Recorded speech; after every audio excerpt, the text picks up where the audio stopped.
The president today told the RNC, his party, at their campaign headquarters down the road from here, that losing isn't easy. This is not the kind of language you normally hear from Donald Trump. Does he know something that we don't know?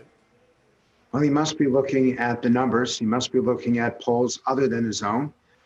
And at some point, you realize how difficult it will be to put together 270 electoral votes. Trump is still winning most of the voters that voted for him in 2016. He's added a few since then. But the numbers really do suggest a Joe Biden victory when all the votes are counted. And I think he's starting to pay attention to that. The usual caveat, Frank, is that 4 years ago, the polls were pointing, slightly in Hillary's direction. Then, of course, to everyone's consternation, she lost the election. Even Donald Trump himself was surprised that he won, apparently. But it's different this time, isn't it? The numbers are consistently more in Joe Biden's favor. Well, we've had a greater turnout this year than we've ever had. I mean, this is the highest turnout in perhaps 100 years. And so everyone's participating. The one thing that Donald Trump can take credit for is reinvigorating our democracy. That people now are interested, they're politically active, they're paying attention, they're watching news programs like yours, and this has been a positive for the country. The question is, can we come together when this is all done? And I'm not sure at this point.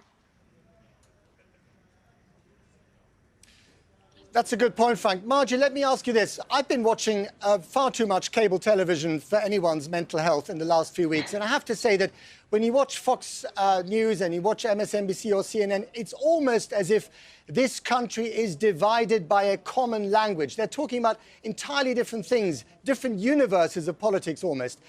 Do you think that this country can come together, whatever the result is tomorrow? I mean, one of the things that unites us right now is that we're divided. You have, majorities of people who feel that things are not moving very well for the country right now, that we're off on the wrong track, that we're not better off as a country than we were 5 years ago. You even have about a third of Republicans and Trump voters who say that the coronavirus, the worst is ahead of us. So even on the coronavirus specifically, people feel uneasy about what's next. So I feel, at the same time, I agree a bit with what Frank says, that people are divided in a way that seems hard to envision it being stitched back together. At the same time, most people, though, do want to be able to come back together. Most people feel that we're too divided. This isn't a good place for us as a country. They're worried about how they're not able to interact with their friends and family the way they used to, or talk to their coworkers and share freely and feel that we can all just agree with on some basic principles and values and get along. So I hope that most people will say, let's try to put this, difficult time behind us. But at the same time, there is, that division is real and it's deep. Frank, I mean, if there is confusion tomorrow, if this goes to the lawyers, as the president has threatened, as the Democrats have prepared, and if people then stir up trouble, it could get really nasty, couldn't it? Well, let me give you two examples that indicate that things could be very difficult over the next 96 hours.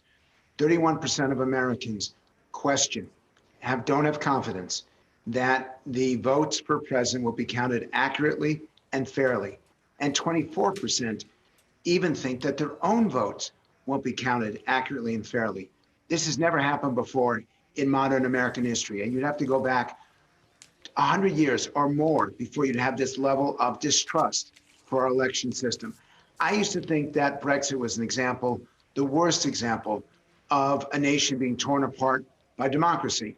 I now believe that we're even worse. The language that's used, the disrespect, the incivility, the lack of common ground has become so potent in America that right now it is threatening our democracy itself. Margie, do you agree with that briefly?